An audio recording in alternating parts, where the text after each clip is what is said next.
So good evening, friends, and welcome to another amazing episode of Inspiring Young Minds. And today's session is going to be very colorful, right?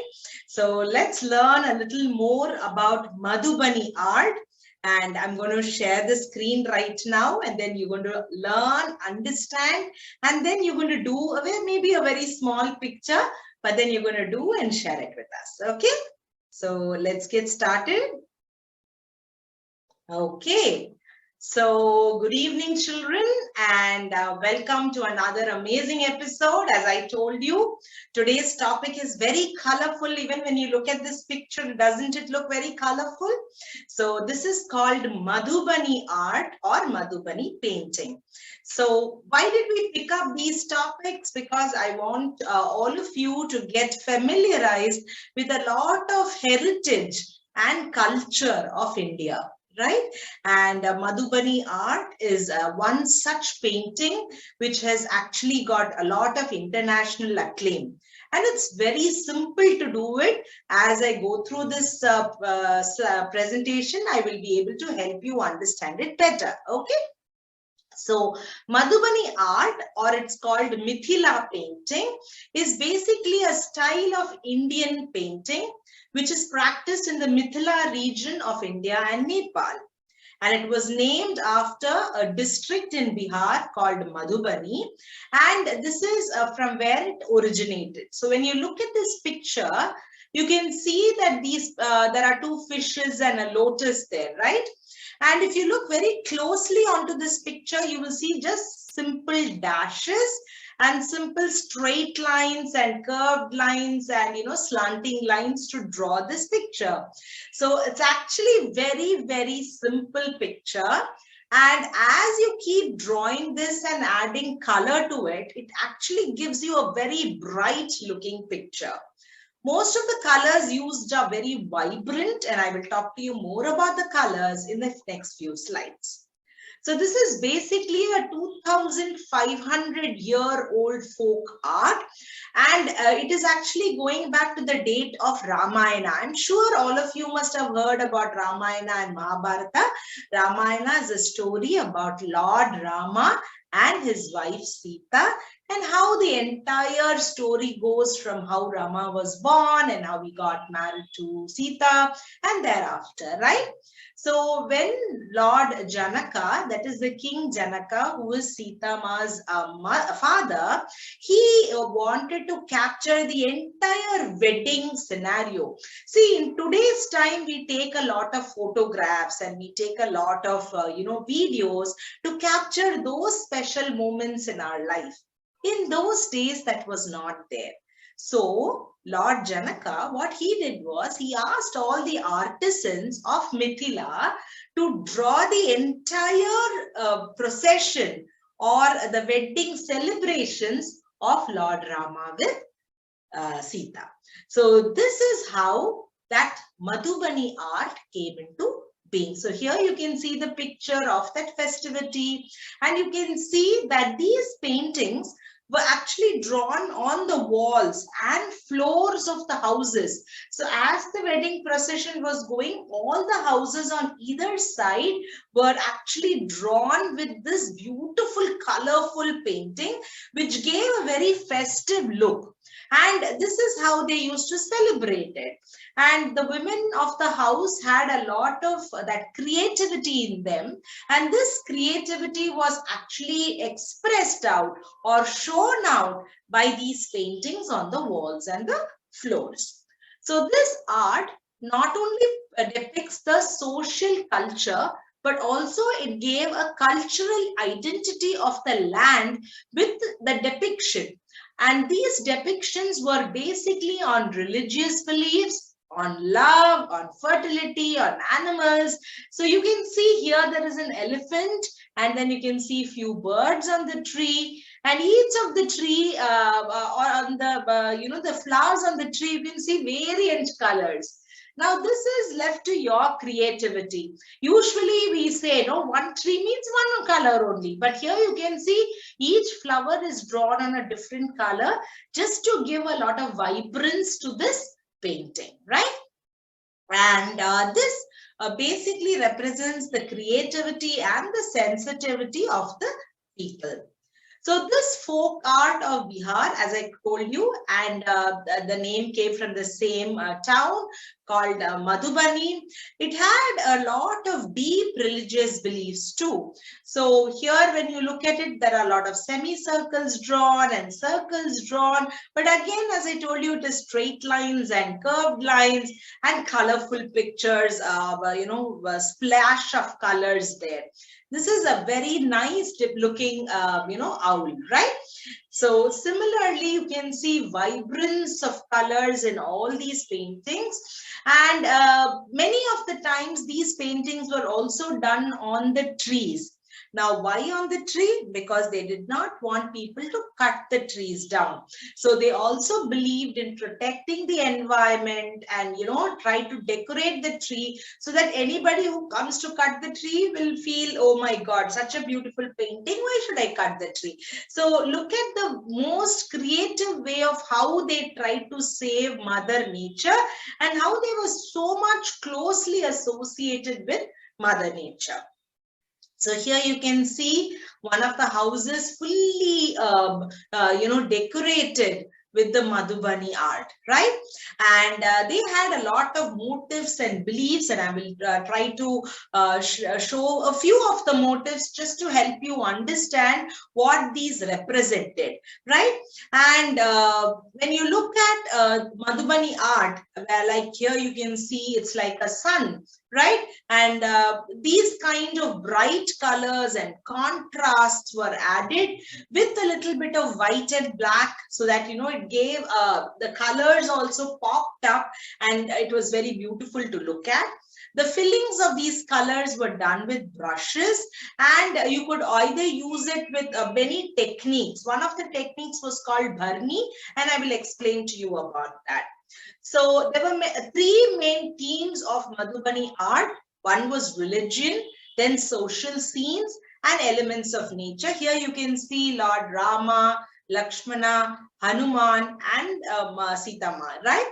So it's so beautiful to see those pictures of religious belief painted, and the other deities were also painted, like, Radha, Krishna, Shiva, Ganesha, Saraswati, Lakshmi, and so on. So here you can see a picture of Lord Ganesha. And how did they do these paintings? They took a variety of tools. This included even fingers, twigs, because they tried to take any branches to do the color filling. They used brushes, nib pens, matchsticks, and usually they used natural dyes and pigments. And these were characterized by very beautiful, eye-catching geometrical patterns.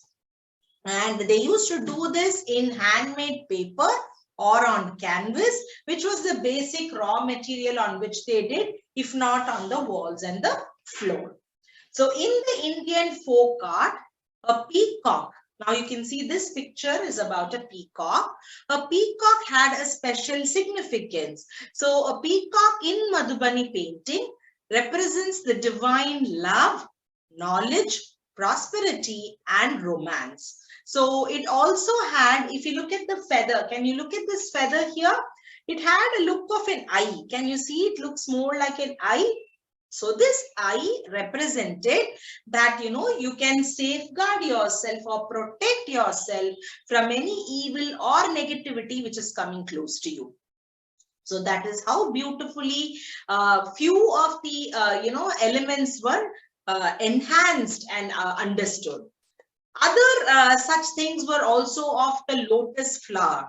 So if you look at the lotus flower, in Madhubani, according to the Feng Shui flowers, it said that it had beautiful energy and brought good luck and good fortune. So if you looked at the previous picture also with the peacock, you could see a lot of lotus flowers. So both of them, peacocks and flowers such as lotus, was added into these kind of paintings.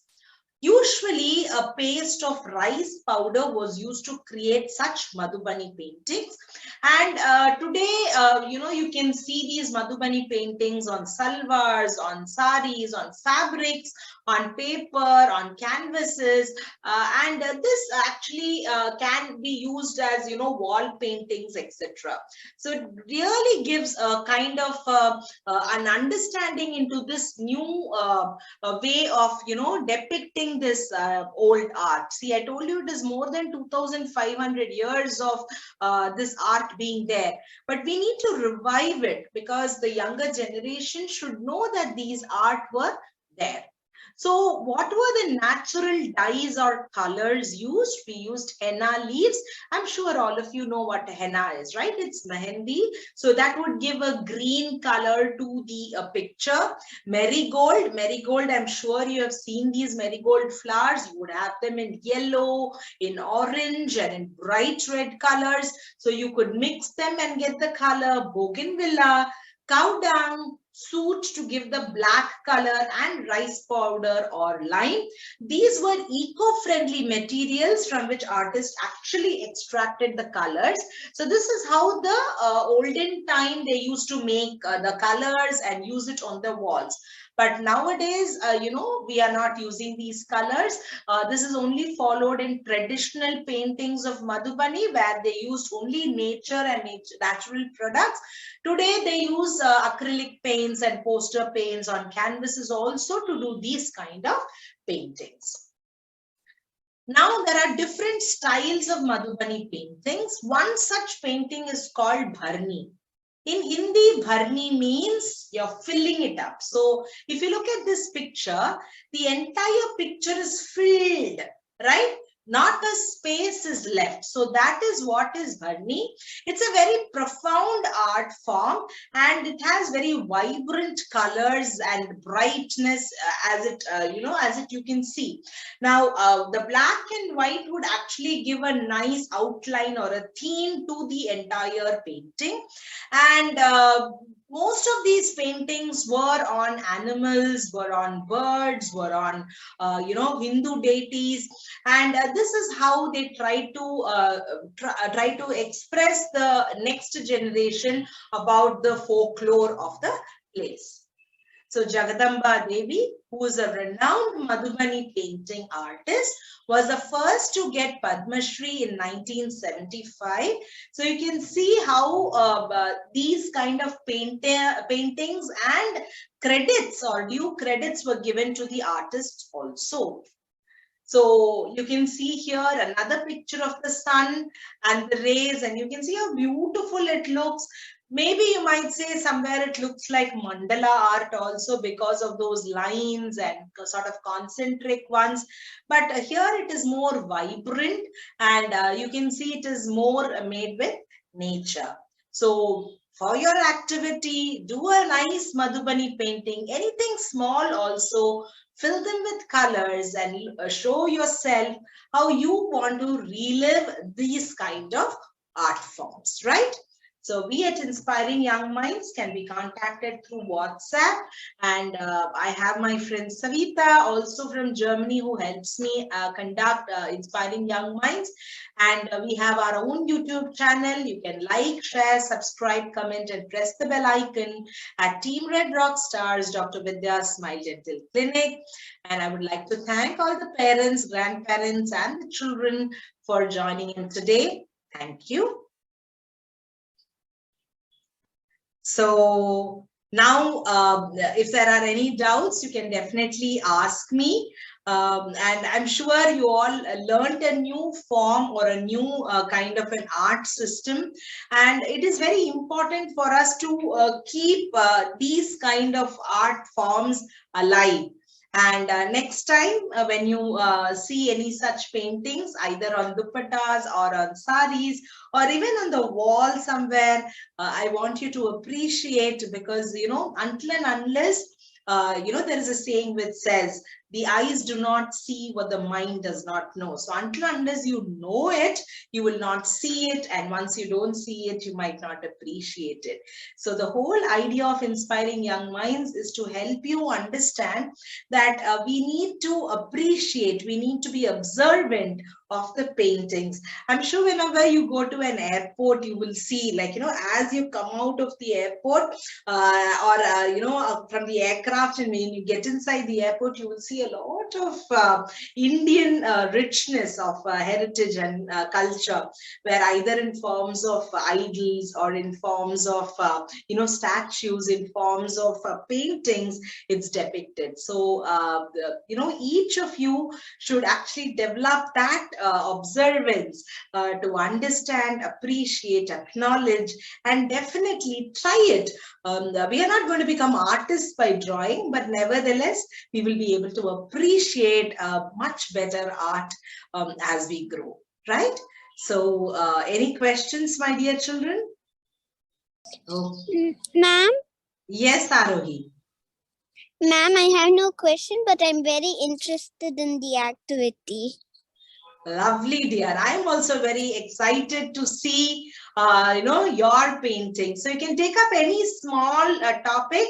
It can either be, say a flower, or you can draw just the sun or the moon and try to put them in black and white and add a splash of colors and try to do something innovative and do share, because these are so beautiful to look at, and I'm sure with your dainty fingers you're going to make a creation which is going to be a masterpiece. So thank you so much, Aru.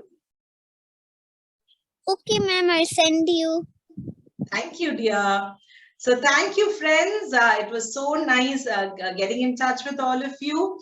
Take care, have a great weekend, and all the best. Take care.